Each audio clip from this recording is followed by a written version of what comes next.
ತುಮಕೂರು ಜಿಲ್ಲೆಯ ಕೊರಟಗೆರೆ ತಾಲೂಕಿನ ಚಿಕ್ಕನಹಳ್ಳಿಯ ಪುಟ್ಟ ಗ್ರಾಮದಲ್ಲಿ ಸಿದ್ದೇಶ್ ಮತ್ತು ಕುಮುದನಂದನ್ ಎಂಬ ಇಬ್ಬರು ಗೆಳೆಯರಿದ್ದರು. ಸಿದ್ದೇಶ್ಗೆ ಆಗ 10 ವರ್ಷ ವಯಸ್ಸು, ಕುಮುದನಂದನ್ಗೆ 9. ಇಬ್ಬರೂ ಓದಿನಲ್ಲಿ ಚುರುಕು, ಆಟೋಟಗಳಲ್ಲಿ ಮುಂದು. ಆದರೆ ಅವರ ಮನಸ್ಸನ್ನು ಸೆಳೆದಿದ್ದು ಮಾತ್ರ ಚಂದ್ರಲೋಕದ ಅದ್ಭುತಗಳು. ರಾತ್ರಿ ಆಕಾಶದಲ್ಲಿ ತೇಲುವ ಬೆಳ್ಳಿ ತಟ್ಟೆಯಂತೆ ಕಾಣುವ ಚಂದ್ರ ಅವರ ಕುತೂಹಲವನ್ನು ಕೆರಳಿಸಿತ್ತು.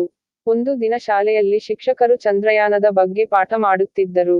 ಆಗ ಸಿದ್ದೇಶ್ ಮತ್ತು ಕುಮುದನಂದನ್ ಕಿವಿಯನ್ನು ನೆಟ್ಟಗೆ ಇಟ್ಟು ಕೇಳಿಸಿಕೊಂಡರು.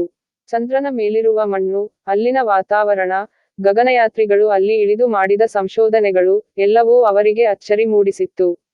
ಪಾಠ ಮುಗಿದ ಮೇಲೆ ಇಬ್ಬರೂ ಆ ವಿಷಯವನ್ನೇ ಮಾತನಾಡುತ್ತಾ ಮನೆಗೆ ನಡೆದರು. ನಾವು ಒಂದು ದಿನ ಚಂದ್ರನ ಮೇಲಕ್ಕೆ ಹೋದರೆ ಹೇಗಿರುತ್ತದೆ ಸಿದ್ದೇಶ್? ಕುಮುದನಂದನ್ ಕನಸು ಕಾಣುತ್ತಾ ಕೇಳಿದ. ಖಂಡಿತ ಹೋಗೋಣ ಕುಮುದ. ನಾವೇ ಒಂದು ರಾಕೆಟ್ ಮಾಡೋಣ, ಸಿದ್ದೇಶ್ ಹುಮ್ಮಸ್ಸಿನಿಂದ ಉತ್ತರಿಸಿದ. ಅವರ ಈ ಮಾತುಗಳನ್ನು ಯಾರೂ ಗಂಭೀರವಾಗಿ ತೆಗೆದುಕೊಳ್ಳಲಿಲ್ಲ. ಆದರೆ ಸಿದ್ದೇಶ್ ಮತ್ತು ಕುಮುದನಂದನ್ ತಮ್ಮ ಗುರಿಯನ್ನು ತಲುಪಲು ನಿರ್ಧರಿಸಿದ್ದರು.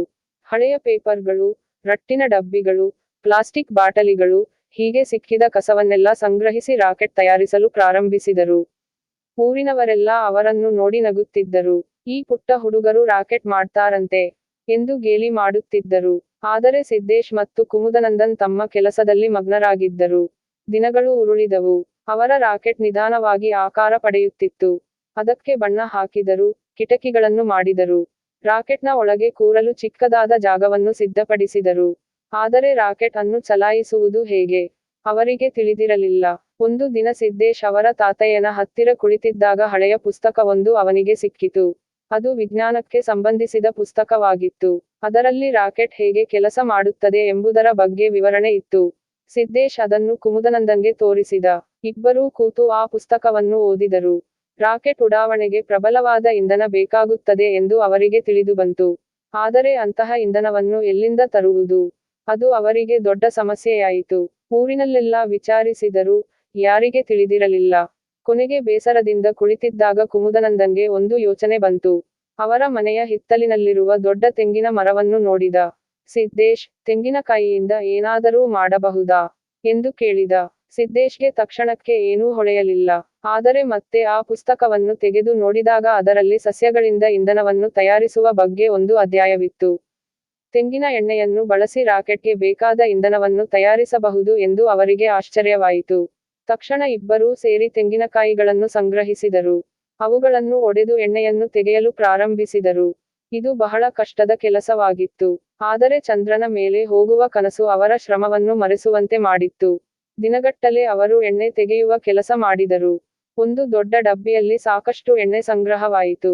ಈಗ ಅದನ್ನು ರಾಕೆಟ್ಗೆ ತುಂಬಿಸುವ ಸಮಯ. ಬಹಳ ಜಾಗರೂಕತೆಯಿಂದ ಇಬ್ಬರೂ ಸೇರಿ ರಾಕೆಟ್ನ ಇಂಧನ ಟ್ಯಾಂಕ್ ಅನ್ನು ತುಂಬಿಸಿದರು. ಅವರ ಪುಟ್ಟ ರಾಕೆಟ್ ಈಗ ಉಡಾವಣೆಗೆ ಸಿದ್ಧವಾಗಿತ್ತು. ಇಡೀ ಊರಿನ ಜನ ಅವರ ರಾಕೆಟ್ ಅನ್ನು ನೋಡಲು ಸೇರಿದ್ದರು. ಎಲ್ಲರೂ ನಗುತ್ತಿದ್ದರು, ಇದು ನಡೆಯದ ಕೆಲಸ ಎಂದುಕೊಂಡಿದ್ದರು. ಆದರೆ ಸಿದ್ದೇಶ್ ಮತ್ತು ಕುಮುದನಂದನ್ ಆತ್ಮವಿಶ್ವಾಸದಿಂದ ಇದ್ದರು. ಅವರು ರಾಕೆಟ್ನ ಒಳಗೆ ಕುಳಿತು ಉಡಾವಣೆಗೆ ಸಿದ್ಧರಾದರು. 1, 2, 3 ಸಿದ್ದೇಶ್ ಜೋರಾಗಿ ಎಣಿಸಿದ. ಕುಮುದನಂದನ್ ರಾಕೆಟ್ನ ಕೆಳಗಿದ್ದ ಗುಂಡಿಯನ್ನು ಒತ್ತಿದ. ಕ್ಷಣಕಾಲ ಏನೂ ಆಗಲಿಲ್ಲ. ಎಲ್ಲರೂ ನಿರಾಶೆಯಿಂದ ನೋಡುತ್ತಿದ್ದರು. ಆದರೆ ಇದ್ದಕ್ಕಿದ್ದಂತೆ ರಾಕೆಟ್ನ ಕೆಳಗಿನಿಂದ ದಟ್ಟವಾದ ಹೊಗೆ ಬರಲು ಪ್ರಾರಂಭಿಸಿತು. ಜೋರಾದ ಶಬ್ದದೊಂದಿಗೆ ರಾಕೆಟ್ ನಿಧಾನವಾಗಿ ಮೇಲೆ ಏರಲು ಪ್ರಾರಂಭಿಸಿತು. ಜನರೆಲ್ಲ ಆಶ್ಚರ್ಯದಿಂದ ಬಾಯಿ ತೆರೆದು ನೋಡುತ್ತಿದ್ದರು. ಅವರ ಕಣ್ಣ ಮುಂದೆಯೇ ಆ ಪುಟ್ಟ ರಾಕೆಟ್ ಆಕಾಶದ ಕಡೆಗೆ ಚಿಮ್ಮುತ್ತಿತ್ತು. ರಾಕೆಟ್ ವೇಗವಾಗಿ ಮೇಲೇರುತ್ತಿದ್ದಂತೆ ಚಿಕ್ಕನಹಳ್ಳಿ ಗ್ರಾಮವು ಚಿಕ್ಕದಾಗಿ ಕಾಣಿಸುತ್ತಿತ್ತು. ರಾಕೆಟ್ ಭೂಮಿಯ ವಾತಾವರಣವನ್ನು ದಾಟಿ ಚಂದ್ರನ ಕಡೆಗೆ ಪ್ರಯಾಣ ಬೆಳೆಸಿತು. ಸಿದ್ದೇಶ್ ಮತ್ತು ಕುಮುದನಂದನ್ ತಮ್ಮ ಕಣ್ಣುಗಳನ್ನು ನಂಬಲು ಸಾಧ್ಯವಾಗಲಿಲ್ಲ.